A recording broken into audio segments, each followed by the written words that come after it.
throwaway because too many people I know use Reddit, and I don't want us to get back to my MIL, but I wanted to share this story because when I told it in full to some friends, they got a big laugh and a cautionary tale, and we have made a tentative decision that some are seeing as too tough for our reasoning, and I want some objective opinions to try to support my future husband in making a choice.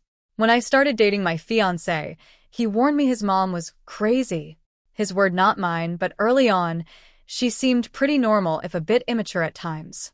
When we decided to move in together, she offered to rent us her house while she moved in with her kinda long-term boyfriend. We thought it might work out better than finding an apartment. I was a little hesitant, so we all sat down to discuss our concerns, making the space our own, rules for pop-ins, covering utilities and maintenance, and what would happen if she sold the house. We put together a simple contract, signed it, and moved in. At first, things were fine. But after a few months, she started dropping by unannounced and randomly storing things in the house and garage, which we could deal with. It was her house. Then utility bills started arriving with final notice warnings. Even though we'd agreed she'd handle them, we ended up paying hundreds to get them up to date to keep the peace. We slowly started talking about getting out of her house and finding a different rental not owned by family. Then, out of nowhere, she told us she'd be listing the house in 2 weeks. We were shocked because part of our agreement was that the place was effectively ours for at least a year. My fiancé told her she wasn't keeping her word, but she shrugged, saying, "That paper we signed doesn't mean anything." I got rid of it anyway. As they argued, I started searching for rentals. We both agreed it was time to move out and hopefully salvage some relationship with her. She kept coming over and told us to make everything back to how it was when she lived there. Fine, even though a lot of our changes were improvements that could help her sell.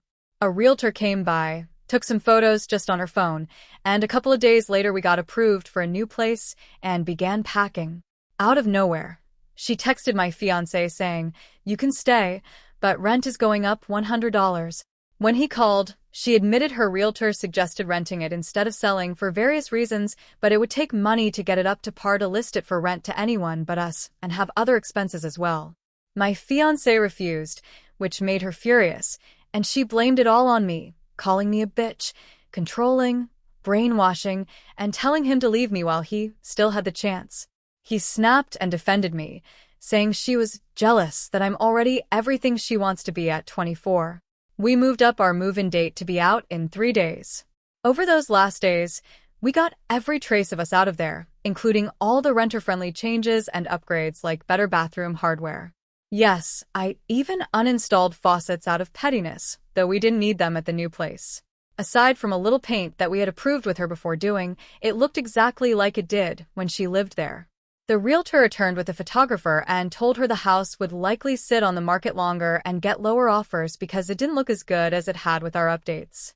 She called again, yelling that we sabotaged her, demanding we redo everything we'd undone at her request, and claiming we owed her the rest of the year's utilities and rent. Since she'd discarded the contract, we technically didn't owe her anything. So my fiancé said no and hung up. She eventually sold the house for less than asking, using a mix of photos with our upgrades in them and the professional listing photos. We've barely spoken to her since, and he has brought up the idea of not involving her in traditional mother-of-the-groom roles in our wedding. We're not getting married in a church, and have some other things that are non-traditional, but I'm close with my dad and are keeping those traditions like a father-daughter dance. He was going to have a dance with his mom and have her walk down the aisle with him when he entered. Now, he's thinking about having his dad and brother, best man, walk down with him. My mom and dad will be walking with me. And instead of a dance with his mom, he's thinking of doing one with my mom or doing something unique with his dad and or brother. We're still planning. His parents have been divorced for almost his whole life. So his dad has chosen to not share an opinion on this and just go with whatever we decide. The way I see it, it's his mom and his decision. I'm okay with either choice he makes. I will put aside all our differences for the sake of our day and the memories he could have with her if he decides that he wants those. But if he decides that she should be a guest instead, no skin off my nose, honestly. Either way, my mom and maid of honor know the entire situation and plan on running MIL interference on the day of to make sure that both me and my fiancé don't have to stress about her behavior.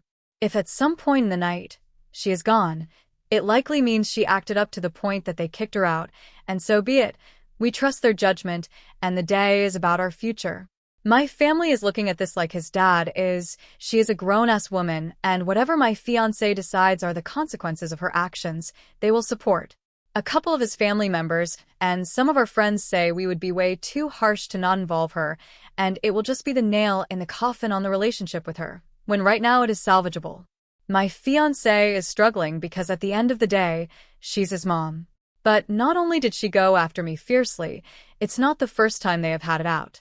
I didn't provide all the background, but just a small glimpse. He was paying a lot of her bills when he was roughly 16 to 20, not because she couldn't work or anything, but because she was going out and partying regularly and would get let go for not showing up, or just call in sick all the time and lose a big chunk of pay thanks to partying. She's gotten better now, but they still have some issues. So, would we be the assholes if we didn't include her in a traditional way?